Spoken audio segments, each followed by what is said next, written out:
Hey guys, what's going on? I'm Amber Crocker. Welcome to Season 3 of SHS Today on SBD TV.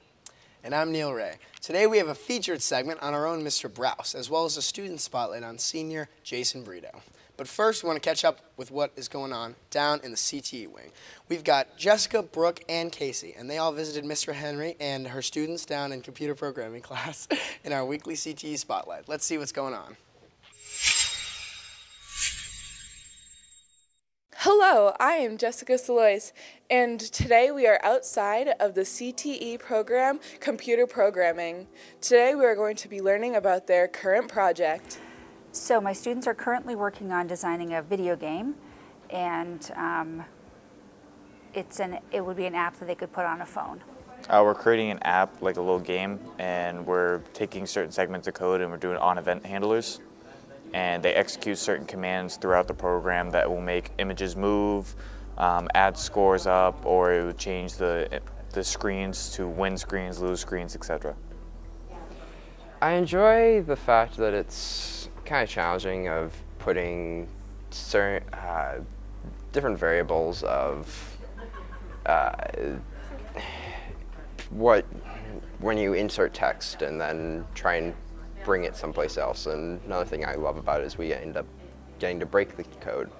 I really enjoy this project because it's really just throwing you into the code, and you can slowly start building up stuff in the code, and you can see it like slowly take form, and everything like that you see on the app itself, that was made by you, and I find that really really cool. We have a rubric, so they have to use certain elements of the app development IDE that they use, which is called App Lab. So they have to, for example, use certain buttons, do certain event handlers, use certain logic, so there's some criteria they have to meet.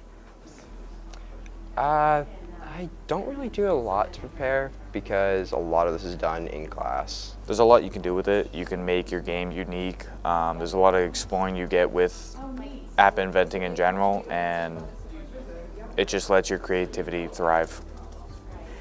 I hope they learn how to think clearly and logically, how to break a big task down into smaller pieces, how to learn some basic computer science programming skills that will carry over into any language, and to have fun and create an app that they can hopefully share with some other people. I use it anywhere I get a job because most of the world's going to be run by computers in a couple years. So no matter what you do for a living, you're most likely going to need something along these lines. I find it useful because it's a building block on when we do create a larger application later on. Several students and teachers are working hard to fundraise for the Special Olympics. They are preparing to all meet at the school and take a bus up and jump into the icy cold waters at Hampton Beach, all for a good cause. Those are some brave souls there. I heard it was in the low 40s last year. I could never do that.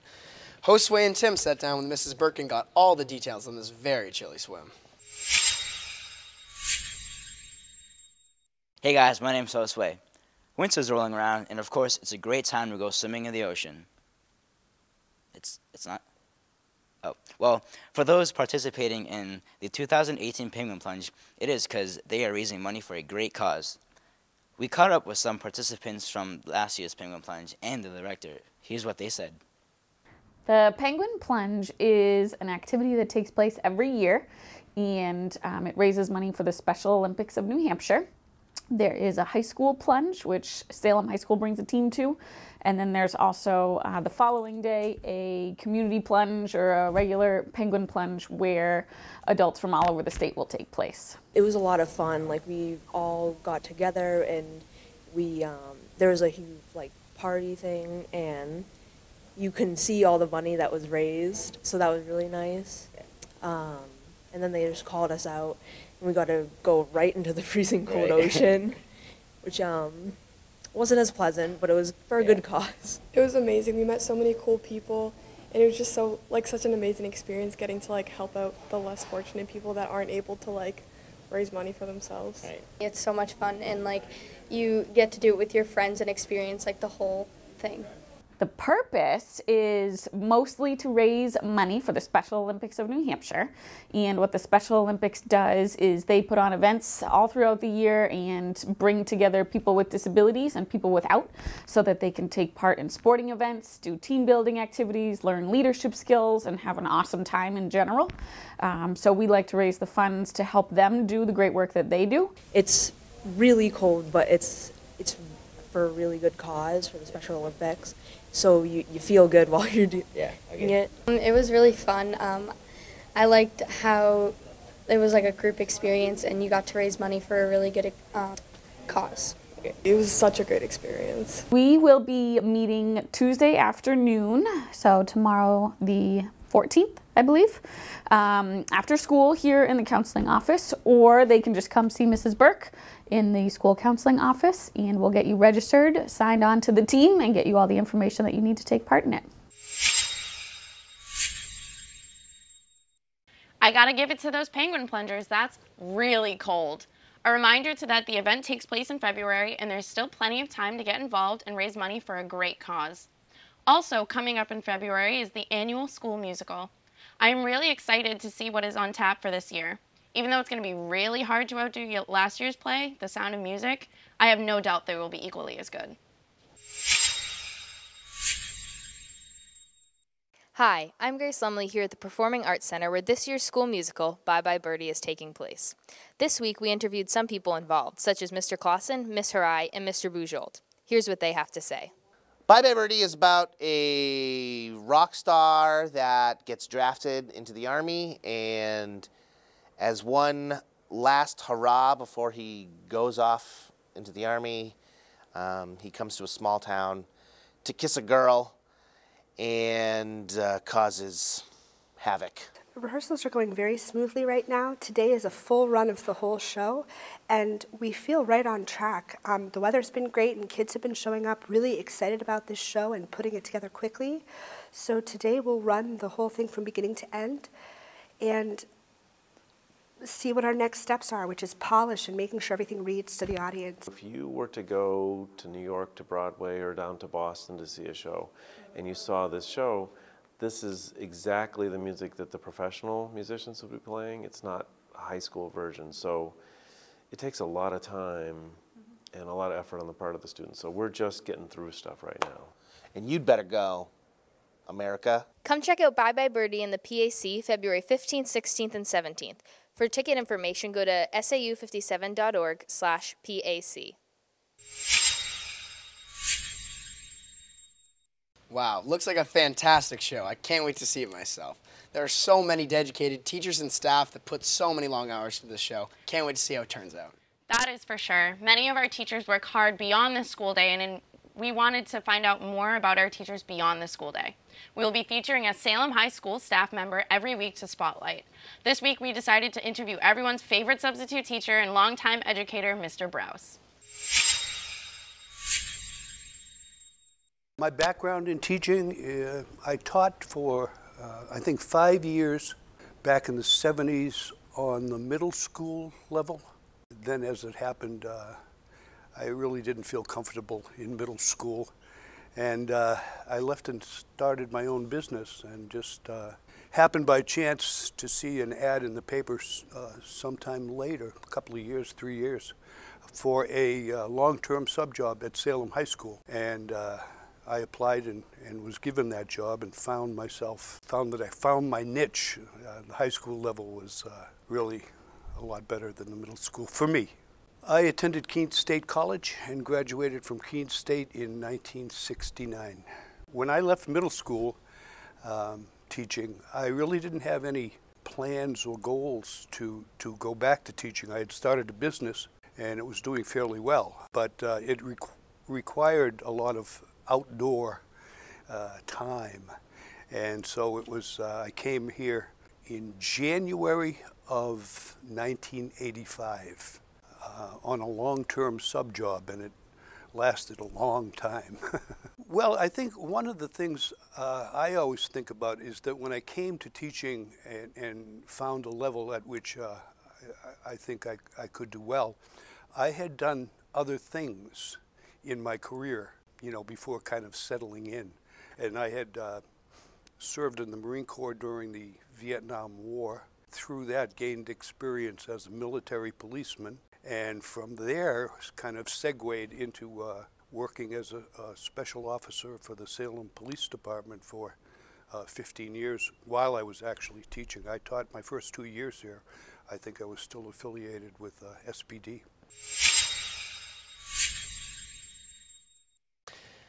Along with highlighting staff members, we will be producing a weekly feature on a Salem High School student who goes above and beyond. This week we have Jason Brito, a senior here at SHS. Not only is he just some average senior at Salem, but he's also Mr. SHS.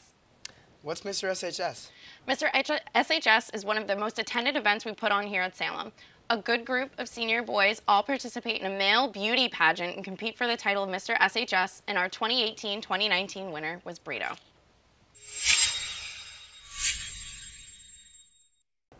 I'm really passionate about sports. Like, I play football and lacrosse, and I take it really seriously. I make music, like, on my own, and I don't know, I kind of like take whatever's going on in my life and kind of put it into a song. Favorite courses, film analysis with Mr. Hazel. It's a fun class. I learn a lot about analyzing movies. Can't watch movies anymore though, because I just analyze them. Love gym class. That was fun. I never had a class I didn't like. I do football in the fall. I do winter track, lacrosse in the spring. I used to be in the marching band. I was really good at the saxophone. I still play sometimes, but I had to get a job, so I couldn't juggle doing football in the fall and marching band and a job. I hang out with my friends a lot. I sit at home a lot and make music. Well, I have GarageBand on my phone, and I make my beats on there, or I'll just find a beat on YouTube, and then I don't know, come up with words that rhyme. I want to go to college for marketing, like advertising, because I feel like that's like a pretty creative job. Like, you can apply like art and music in advertisements, like commercials and stuff like that. At Salem High, we have many opportunities for every student in the school to do a sport for every season. But I have to say, winter sports are my personal favorite. You have girls and boys basketball, hockey, indoor track, swim, gymnastics, and cheer. Hi, my name is Don Papalardo, and winter sports is just getting started. Today we got to meet up with some of the athletes, and here's what they had to say about this upcoming season. Goal is to go all the way to Durham and take the state championship. We're going to win the state championship. I think we're going to win the state championship. Hopefully go undefeated, but being realistic about it. I think that we're going to be undefeated. I think the toughest team will probably be Exeter. Yeah, Exeter, Portsmouth. You know, we want to go like all the way and win, but you know, we just gotta keep trying and pushing and practice and everything, and you know, we'll see what happens.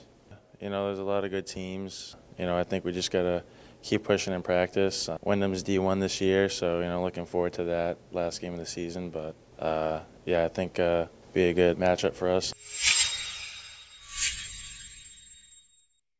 We are just hours away from Christmas break, and here to set you up with your Christmas movie binge list is Grace with Movies in a Minute. Hi, I'm Grace Lumley, and I'm here with Movies in a Minute, so let's go. Because Christmas break is next week, I decided to make a top 10 list of the perfect Christmas movies to watch. Home Alone is in our number 10 spot because it is a classic Christmas movie, but there are plenty of other new ones that are better to watch. In our number 9 spot, we have National Lampoon's Christmas Vacation. In our number 8 spot, we have A Year Without a Santa Claus. In our number 7 spot, we have Jingle All the Way starring Arnold Schwarzenegger, and it's another Christmas classic. In our number 6 spot, we have 12 Days of Giving, which is a Hallmark Channel movie. In our number 5 spot, we have A Christmas Story, which is another Christmas classic. In the number 4 spot, we have The Princess Switch, which is a new Netflix original starring Vanessa Hudgens. In the number 3 spot, we have The Santa Claus featuring Tim Allen. In the number 2 spot, I put Just Friends. Though this is not a Christmas movie, it takes place during the Christmas season, and it's a rom-com, so I feel like it's the perfect movie to watch over Christmas break.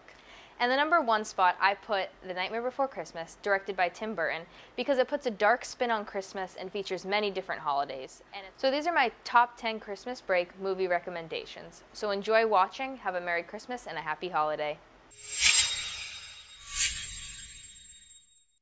And finally today, we're going to bring you Nick Donovan, who will be reviewing new music in his segment, Music in a Minute.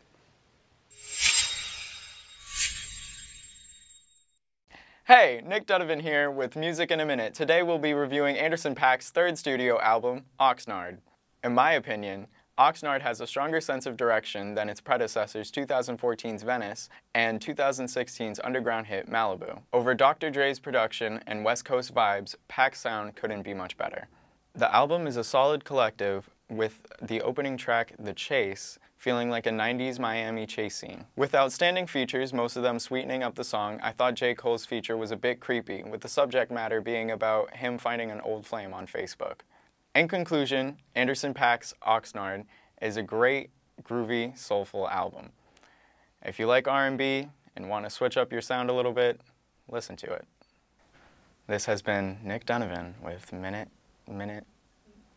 Music in a Minute. I'll get it right. Okay, bye. There we go. Edit that.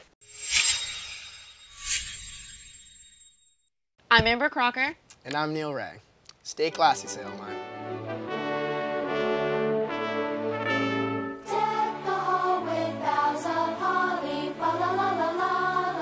How's it going, everyone? My name's Neil Ray. And I'm Amber Crocker. Welcome to our segment, Into the Halls of Salem High, where we ask kids normal questions that they should definitely know the answer to, and they almost never do.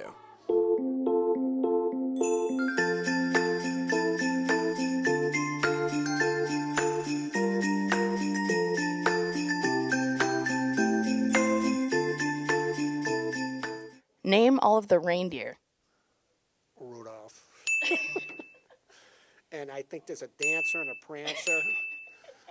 Name all of the reindeer. Let's see, all the reindeer. There's Dasher, Dancer, Prancer, Vixen, Comet, Cupid, Donner, and Blitzen. And Rudolph. Name all of the reindeer. Dasher and Dancer and Prancer and Vixen, Comet and Cupid, Donner, Blitzen, Rudolph. Finish the lyric. Rockin' around the Christmas tree. On a rocking horse. Finish the lyric. Rockin' around the Christmas tree. As the holiday season pops. That's not right. I don't know. What was Scrooge's first name? And if you don't know this one, it's going to be really sad. Sax. What is the main character's name in the movie Home Alone? Guess first name. Oh, it's going to kill me. In A Christmas Story, what did Ralphie want for Christmas? What does everybody want? Love. What are the 4 food groups in the movie Elf? Candy corns, candy canes, syrup, and I don't know, cookies. What are the 4 food groups in the movie Elf? It's got to be reindeer, bear. Food groups. I'm eating my food. Bear, reindeer, a few veggies, and maybe a shark. Ebenezer. In A Christmas Story, what did Ralphie want for Christmas? Oh, a BB gun. Red rifle, right? And finally, what is the main character's name in the movie Home Alone? I don't know, but the guy that broke into the house kind of looks like me.